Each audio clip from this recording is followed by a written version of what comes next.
Have you ever started a project and then realized partway through that it is way bigger and way more work than you originally planned, and it almost brings the complete destruction of your entire psyche and desire to ever work on your hobbies ever again? Because that is basically what this video is going to be. Or these videos, because this has turned out to be so big and so long already that I'm not going to be able to fit it all in a 10-minute video, and I'm going to need to make multiple to go over everything that has been done in this project. This is how I sound dampened my entire car.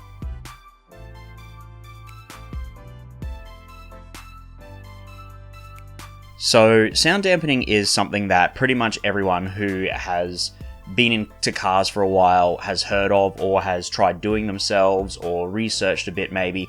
And the biggest misconception that I think that I found while doing research myself on this, and then when I was even posting on Instagram and Facebook saying that I was doing this project, is that people believe that sound dampening adds heaps of weight to your car and it's going to make your car really slow and your fuel economy bad and it's just terrible all around, and don't even do it, you don't need it anyway. I have to say, I've sound dampened my entire car and added less than 30 kilograms to the whole thing.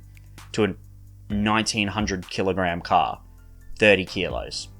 You could offset that by just taking out a spare wheel and jack, or by losing a bit of weight yourself.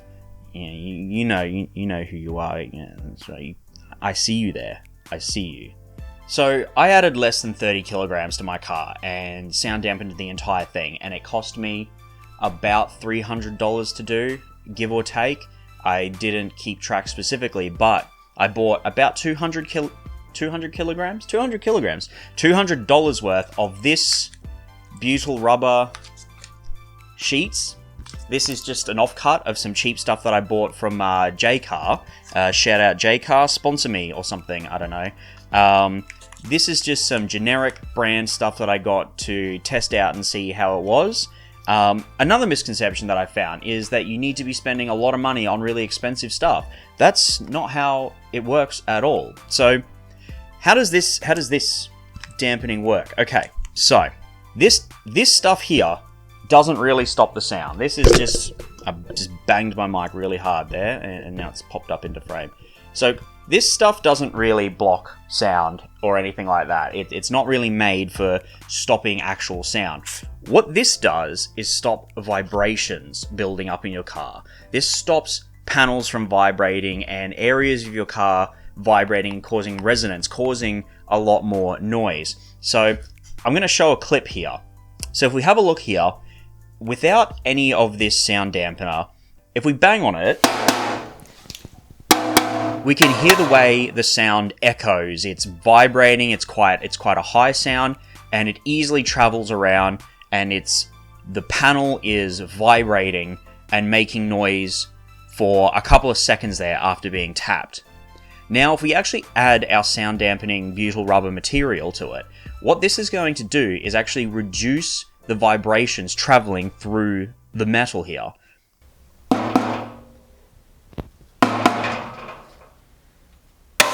Now we can hear the sound has actually been reduced.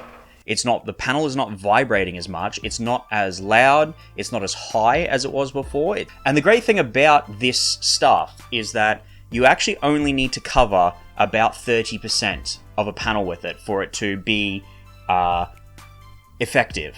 You only need about 30% coverage of any given panel, any given area, for this to actually work. Anything over 30%, the research has shown, is actually diminishing returns of your money. You can still cover the whole thing, and it's great. It sounds amazing, but you don't have to. So this isn't actually all that expensive. I bought several 4-5 meter rolls off of eBay for about $100 each. Maybe they were 8 meters. I think they were 8 meters long, for about $100 each, and that did my entire car with extra left over. But what about actual noise from inside or outside the car and trying to reduce that? What I used for that was this polyurethane foam. This is just simple, cheap polyurethane foam that I got from Bunnings. Shout out Bunnings, how about you sponsor me? Imagine that. This is pretty much the same product as what you would get at 10 times the price from a audio brand, a car audio brand, you know. I'm not going to say any names. I'm not going to say any names, guys, because I don't want to get sued or anything like that or start drama, but we all know the brands I'm talking about. And actually, on that note of this being the same stuff, it's just polyurethane foam.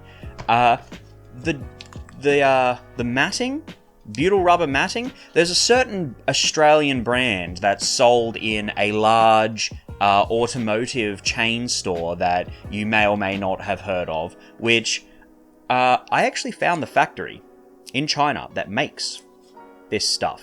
And you can buy this quite costly Australian brand for a fraction of the price without their logo printed on it. I just want to point that out. I just wanted to bring that up because I don't want people to be fooled into thinking that just because there's a name that is popular printed on your foam or your rubber matting, that it actually makes it perform any better. These are the same products, and I literally found the factories that make these name brand products, and they sell them for a fraction of the price if you get them without the companies, those brands, their logos printed on the matting. But anyway, I've rambled on for long enough about this. This has probably been a few minutes in what is already going to be a very long video on sound dampening in the car. So what did I do? What was my plan? What was the methodology? What did I do to make my car sound better on the inside? And did it work? Did it work? And why was this such a big project? And I did not expect it to be such a big project. So basically, I decided I'm going to film two videos in one go. I'm going to film a video on how to pull out the entire interior of the FG, or almost the entire interior, most of it. But it's going to be, I figured it's going to be a replacement for my old interior trim removal video, which is quite popular, has a lot of views, has helped people, but I feel like the quality's not good enough and there's still so much missing from that I could do better, I could make more. So I tore the entire inside of my car out, everything. The entire inside of my car was out on the floor, all through my garage for nearly a week while I put sound dampening all through to try and help reduce road noise and just make the car sound better on the inside. Did it work? You're gonna have to wait until episode 2 or 3? 2, 3? I don't know how many episodes they're gonna be, because it's already going to take so long to show everything that I did, because this is several days worth of work to actually do this. I did try and get decibel readings from inside the car when it was idling and driving, you know, trying to just general driving at about 60 to 80 kilometers an hour, nothing crazy. I'll throw a couple of screenshots up on screen of about what the average sound was inside the car, and I'll play some of that audio.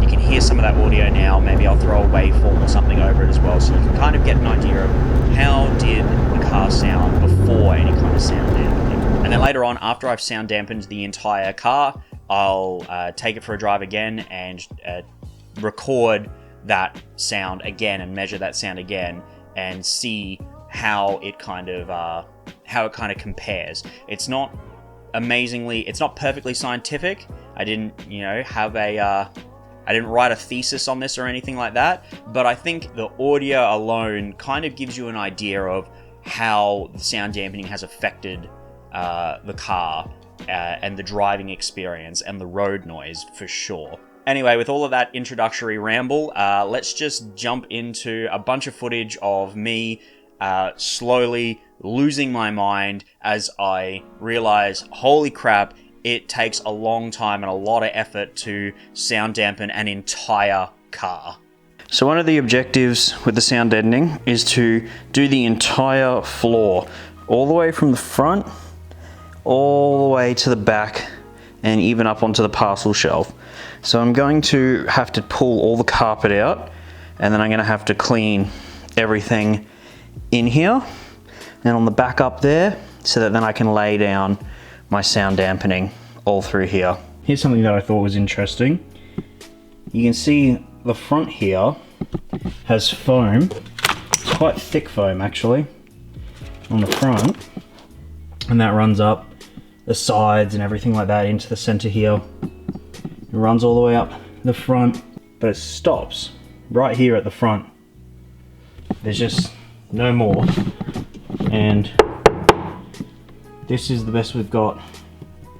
This tar, butyl, something like that, whatever this is, that's the best we've got for stopping the vibrations and stopping the road noise.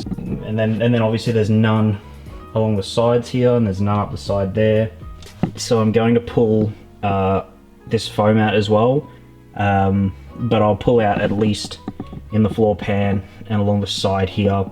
That way I can put the butyl rubber dampening along the floor and along the sides, and hopefully that'll help reduce some of that sound, at least somewhat.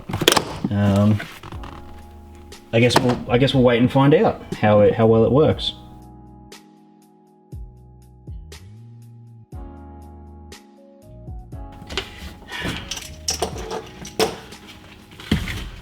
Oh, I'm breaking it already.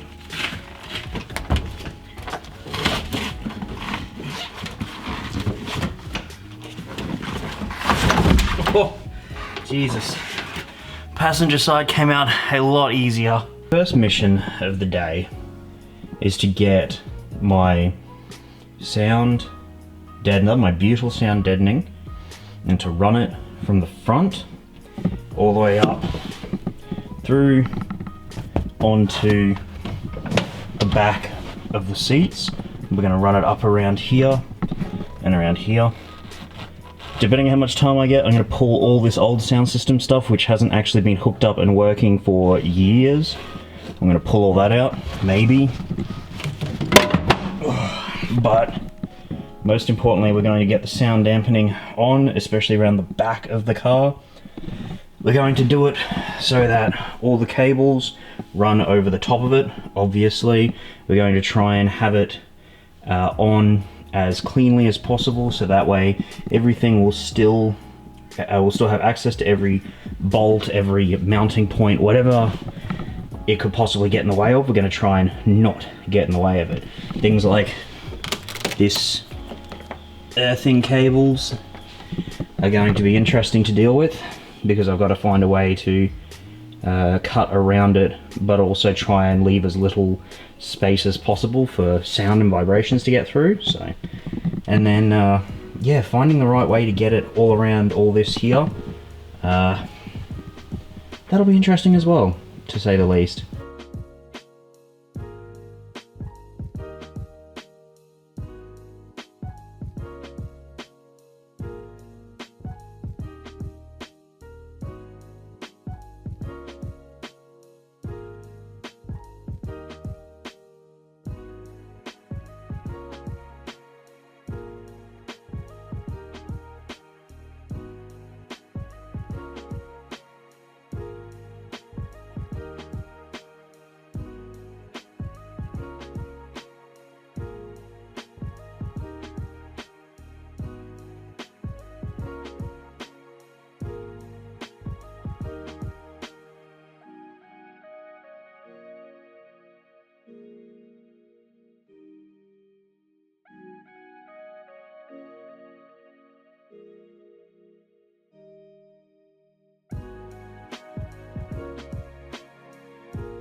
I've also got my power and remote cables here, which obviously aren't doing anything at the moment because the amps aren't wired up or anything, but I don't really want to have to rerun these in the future.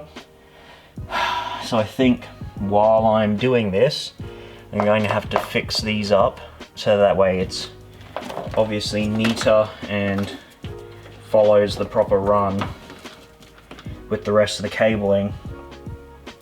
Just that way it doesn't become a problem in the future.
whatever that was, it didn't sound very good.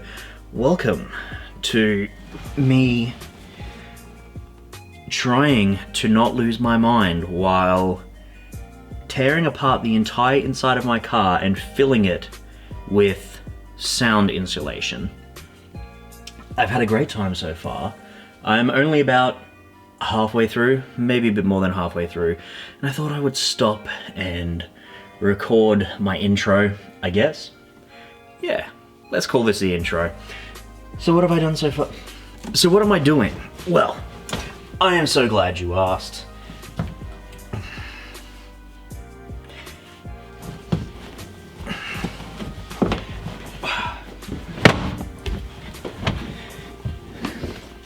So what am I actually doing? I'm so glad you asked.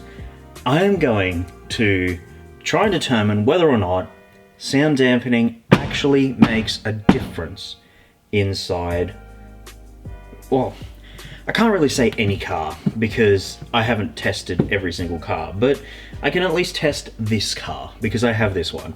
So what I'm doing is I'm getting my, you'll have to excuse this being just off-cut scraps, but I'm getting my nice, cheap, what's this, 2, maybe 3 millimeters? Not very thick, aluminium backed butyl rubber coating, and I am covering so much of the inside of this car, so much of it. And then I'm getting foam. The foam is over there somewhere. I can't be bothered going and getting it. I'll show it to you guys at another point in the video. And I'm going to be putting that foam in the car as well. And we're going to see if that helps to reduce the amount of noise inside the car. I can say right now that as I sit inside my mostly disassembled car with, you know, half of it covered in, I can say sitting here in my mostly disassembled car covered in insulation that, oh, my feet are stuck to the floor. Oh, nice. There is